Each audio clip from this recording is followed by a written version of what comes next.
Hello everyone, be a learner my channel, इसमें आप सबका स्वागत है। आज मैं आप सबके साथ ईवीएस पेडागोजी जो सीटेट से रिलेटेड है वो शेयर करने जा रही हूँ। इससे पहले मैंने 3 पार्ट शेयर किए हुए हैं। आई होप आप सबको वो भी बहुत ज़्यादा पसंद आएंगे और सीटेट में आपके बहुत ज़्यादा हेल्प करेंगे। तो वीडियो को लाइक करना बिल्कुल भी ना भूलें। आइए शुरू करते हैं। जल हमारे जीवन का महत्वपूर्ण भाग है। हमें अधिकतर कार्यों के लिए जल की आवश्यकता होती है, पीने के लिए, कपड़े धोने के लिए, खाना पकाने के लिए इत्यादि। यहाँ तक कि पौधों को उगाने, खेती बाड़ी करने के लिए भी जल की आवश्यकता होती है। हमारे देश में हर जगह अलग अलग प्रकार की जलवायु जो है पाई जाती है। कहीं पर बारिश बहुत ज़्यादा होती है तो कहीं पर सूखा पाया जाता है। तो हम इसमें बात करेंगे कि कहाँ पर बारिश ज़्यादा होती है, कहाँ पर सूखा होता है। कर्नाटक के होलगुंडी जो गांव है में बारिश के दिनों में ही कुएं में पानी पाया जाता है। यदि बारिश नहीं आती तो वहाँ सूखा पड़ जाता है, पानी की बहुत ज़्यादा जो किल्लत है वो रहती है। कर्नाटक का कौन सा गांव है वो होलगुंडी। जैसलमेर में मीलों तक फैले घड़सीसर यानी तालाब में बारिश का पानी जो इकट्ठा किया जाता था, इसे जैसलमेर के राजा घड़सी ने लोगों के साथ मिलकर तैयार कराया था। ये लाइन बहुत इंपॉर्टेंट है। जो राजा थे घड़सी, उन्होंने घड़सीसर का निर्माण लोगों के साथ मिलकर कराया था, जिसमें पानी का जो है वो इकट्ठा किया जाता था जो बारिश होती थी। इस घड़सीसर के दोनों तरफ पक्के घाट होते थे, सजे हुए बरामदे, कमरे, बड़े बड़े हॉल जो हैं बनाए जाते थे। यहाँ लोग आपस में मिलते थे, जलसे किए जाते थे, गाना बजाना किया जाता था। और ये जो तालाब है उन्हें इस तरह से बनाया जाता था कि जब एक तालाब पानी से पूरा भर जाए तो बाकी जो पानी है वो बहकर दूसरे जुड़े हुए जो तालाब में इकट्ठा हो जाता, और जब वे भी भर जाते तो तीसरे तालाब में चला जाता। इस तरह 9 जो तालाब है वो आपस में जोड़कर बनाए गए थे। इन तालाबों में जो भरा हुआ पानी था वो पूरे साल उपयोग में लाया जाता था और पानी की कोई दिक्कत नहीं होती थी। बावड़ी के एक सीढ़ीदार कुआं है। बावड़ी जो होती है वो एक सीढ़ीदार कुआं होता है। इसका जो उपयोग भी पानी इकट्ठा करने के लिए करते हैं। बावड़ी के अंदर सीढ़ियाँ जमीन के नीचे कई मंजिल तक जो है बनी हुई होती हैं। इसमें पानी ऊपर से नहीं खींचा जाता, बल्कि सीढ़ियों के द्वारा खुद पानी तक जो लोग हैं वो पहुंच जाते हैं और पानी लाते हैं। उत्तराखंड में जो स्त्रियां हैं वो पानी के झरने या जो तालाब हैं उनकी पूजा करती हैं, क्योंकि उनका मानना है कि हम जो लोगों की जो ज़िंदगी है वो पानी से जुड़ी हुई है और जल है जो जीवन है। मृत सागर दुनिया का सबसे नमकीन सागर कहलाता है और इस सागर का पानी सबसे ज़्यादा नमकीन है। इस सागर का पानी 1 लीटर पानी में 300 ग्राम जो नमक है वो मिलाने के बराबर नमक है। बहुत इंपॉर्टेंट लाइन है। इसमें कितने ग्राम जो पानी है नमक मिला हुआ होता है, 300 ग्राम के बराबर जो नमक है, इतना मिला दें 1 लीटर पानी में, इतना नमक पाया जाता है। मृत सागर में हम आराम से लेटकर तैर भी सकते हैं, उसमें डूब नहीं सकते। तालाब के पानी में फिटकरी जो डालने से जल स्थिर होने पर उसमें घुली हुई जो अशुद्धियाँ हैं वो निलंबित होकर नीचे बैठ जाती हैं। पानी में जो रोगाणु हैं वो ख़त्म हो जाते हैं और उसके लिए क्लोरीन का प्रयोग किया जाता है। कठोर जल को मृदु जल में परिवर्तित करने के लिए इसे उबाला जाता है या फिर चूना का जो जल है वो मिलाया जाता है। तो पानी से रिलेटेड ये कुछ लाइंस थी। अब हम बात करेंगे वस्तुएं करने और सीखने के लिए। हैं विष्णु चिंचलाकर, जो कि इंदौर के रहने वाले थे, मध्य प्रदेश में इंदौर। उन्होंने सूखे जो पत्ते हैं उनका इस्तेमाल करके बहुत अच्छे जो चित्र हैं वो बनाए हैं। मशहूर कलाकार विष्णु चिंचालकर। ब्रेल लिपि लुई ब्रेल ने विकसित की थी और ये फ्रांस के रहने वाले थे। यह लिपि अंधे लोगों के पढ़ने का खास तरीका बनाया गया था। अंधे जो लोग हैं उन्हें पढ़ाने के लिए ब्रेल लिपि का प्रयोग किया गया था। इसमें मोटे कागज़ का प्रयोग किया जाता है। इस पर नुकीले औजार से बिंदु बनाकर लिखा जाता है कि उसे टच करके फील करके पढ़ सकें। ब्रेल कागज़ पर क्या लिखा है यह जानने के लिए ब्रेल कागज़ पर हाथ फेर कर जो पढ़ाई है वो की जाती है। इस लिपि में मोटे कागज़ पर उभरे हुए जो बिंदु है वो बनाए जाते हैं। इन बिंदुओं के उभरे होने का इन्हें छू कर ही पढ़ाई की जाती है। यह जो लिपि है वो 6 बिंदुओं के आधार पर बनाई गई है। जो ब्रेल लिपि है वो कितने बिंदु के आधार पर बनाई गई है? 6। ब्रेल लिपि को अब कंप्यूटर का प्रयोग करके भी जो है लिखा जाता है। मधुमक्खी पालन शुरू करने का सबसे अच्छा जो समय होता है वो अक्टूबर से दिसंबर तक का होता है, क्योंकि इन्हीं जो महीनों में जो मधुमक्खियां हैं वो अंडे देती हैं। इसमें पूछ सकते हैं मधुमक्खी पालन शुरू करने का अक्टूबर से दिसंबर तक। मधुमक्खी के हर छत्ते में एक रानी मक्खी जो है वो पाई जाती है। यह रानी जो है वो मक्खी ही अंडे देती है। इसके अलावा छत्ते में कुछ जो नर जो मक्खियां हैं वो भी पाई जाती हैं। छत्ते में बहुत सारी काम करने वाली जो मक्खी हैं वो भी पाई जाती हैं। ये जो मक्खियां हैं वो पूरा दिन काम करती हैं।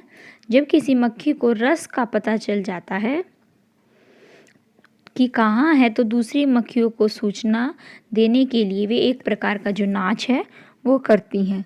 इससे दूसरी मक्खियों को भी रस का पता चल जाता है। बहुत सारी मक्खियाँ होती हैं छत्ते में, ये पूरे दिन काम करती हैं और सिग्नल देकर दूसरी जो मधुमक्खियाँ उनको बता देती हैं कि वहाँ पर रस है। इन के रस का जो प्रयोग है वो शहद बनाती हैं वे, इन रसकों का प्रयोग करके। इसके अलावा ये मक्खियाँ छत्ता बनाने, बच्चों को पालने का भी काम करती हैं। यदि शहद न हो तो छत्ते की सारी जो मधुमक्खियाँ वो भूखी मर जाएंगी। नर मक्खी छत्ते के लिए इतना काम नहीं करती जितनी कि रानी मक्खी करती है। मधुमक्खी पालने और उनके द्वारा उत्पादित जो शहद है उसका भंडारण करने के लिए बक्सों की जो आवश्यकता होती है। मधुमक्खियों के लिए मीठा घोल बनाने के लिए चीनी की आवश्यकता होती है। गांधीधाम, अहमदाबाद और वलसाड ये जगह गुजरात में हैं। कोझिकोड केरल में है। उडुपी कर्नाटक में है। कोट्टायम केरल में है। अब भाषा के बारे में बात करेंगे कि कौन सी भाषा कहाँ बोली जाती है। कुडुक जो है वो झारखंड में, कोंकणी गोवा में, गुजराती गुजरात में, कन्नड़ कर्नाटक में, मराठी महाराष्ट्र में और जो मलयालम है वो केरल में बोली जाती है। एक आरक्षित रेल टिकट से हमें ट्रेन का नंबर, सफ़र शुरू करने की तारीख, बर्थ नंबर, किराया, दूरी, लिंग, आयु, नाम, रेल के चलने का जो समय है वो, चलने वाले स्टेशन का नाम, जिस स्टेशन पर पहुंचना है, सब चीज़ों की जो जानकारी है वो रेल की जो आरक्षित जो रेल की है टिकट से मिल जाता है। उत्तराखंड में जो पहाड़ हैं उनके बीच ऐसी जगह पाई जाती है जहाँ चारों तरफ फूल ही फूल हैं। इसे फूलों की घाटी कहा जाता है। उत्तराखंड को फूलों की घाटी कहा जाता है। मधुबनी बिहार की एक बहुत पुरानी चित्रकला है। बिहार के बहुत जो पुरानी चित्रकला है वो है मधुबनी। बिहार के मधुबनी ज़िले में पिसे हुए चावल के जो घोल है उसमें रंग मिलाया जाता है और इस घोल से त्यौहार और खुशी के मौके हैं उन पर दीवारों को, आंगन को इन चित्रों की चित्रकारी की जाती है। इसमें प्रयोग होने वाले जो रंग विशेष प्रकार के होते हैं। इनमें नील, हल्दी और जो फूल हैं वो पेड़ों के रंग द्वारा बनाया जाता है। इन चित्रों में इंसान हैं, जानवर हैं, पेड़ हैं, फूल हैं, पंछी हैं, मछलियां हैं व अन्य जीव जो जंतु उनकी चित्रकारी की जाती है। इस जिले के नाम भरी चित्रकला का जो नाम है वो मधुबनी पड़ा है। जो मधुबनी है वो ये जो चित्र बनाए जाते हैं इसके नाम पर ही इसका नाम मधुबनी पड़ा। उत्तर प्रदेश का कन्नौज जिला खासकर जो इत्र के लिए प्रसिद्ध है। उत्तर प्रदेश में कन्नौज जिला जहाँ इत्र बनाया जाता है। इसके अलावा यहाँ पर गुलाब जल और जो केवड़ा है वो भी बनाया जाता है। इन सब को बनाने के लिए जो फूल हैं उनका इस्तेमाल किया जाता है। गाजी खान यह जगह पहले भारत में स्थित थी, परंतु भारत और पाकिस्तान का जब बंटवारा हुआ तो अब यह पाकिस्तान में स्थित है। यदि हम लकड़ी के फट्टों से छत या दीवारें बनाते हैं तो उन्हें दीमक से बचाने के लिए नीम और जो कीकर की जो लकड़ियां हैं उनका इस्तेमाल किया जाता है ताकि उनमें कीड़े और दीमक है जो ना लगे। कर्नाटक के बेलवनी का जो गांव है में खेत की मिट्टी को नरम करने के लिए खूंटी का इस्तेमाल किया जाता है। यहाँ पर प्याज के पौधों से अलग करने के लिए इल्गे जो नामक जो औजार है उसका प्रयोग किया जाता है।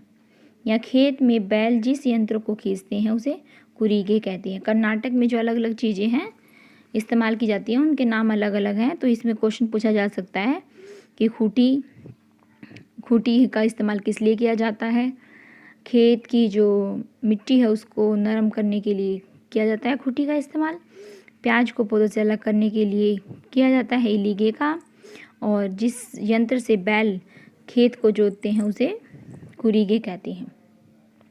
कर्नाटक के होलगुंडी गांव में एक अलग तरह की पंचायत होती है, खास तरह की, जिसे भीमा संघ कहा जाता है। इसकी खास बात यह है कि इस पंचायत में बड़े हैं जो उनके साथ बच्चे भी होते हैं। होलगुंडी गांव में बड़ों के साथ बच्चे भी होते हैं।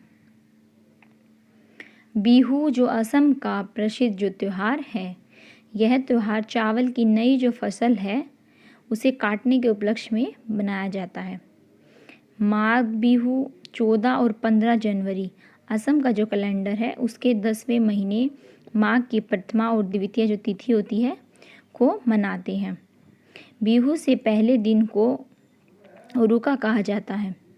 बांस और घास से भेला घर बनाया जाता है। यह अस्थाई जो शेड है उसकी तरह होता है। जो भेला घर बनाते हैं उसे अस्थाई शेड की तरह होता है वो। बोरा और चेवा असम की खास जो चावल की जो किस्में हैं। बोरा चावल पकने के बाद जो है वो चिपचिपे से लगते हैं। बोरा चावल से पीठा बनाया जाता है जो वहाँ की विशेष प्रकार का भोज है। चेवा चावल को पकाने के लिए जिस कढ़ाई का इस्तेमाल करते हैं उसे ताऊ कहते हैं। उसमें चावल पकाते समय उसे केले के जो पत्ते हैं उनसे ढक दिया जाता है। औरतें पाट और मूंगा की मेखला चादर पहनती हैं और वस्त्र जो पहनते हैं उनका रंग पीला होता है। ढोल बजाकर गीत गाकर सभी जो मस्ती है में झूमते हैं।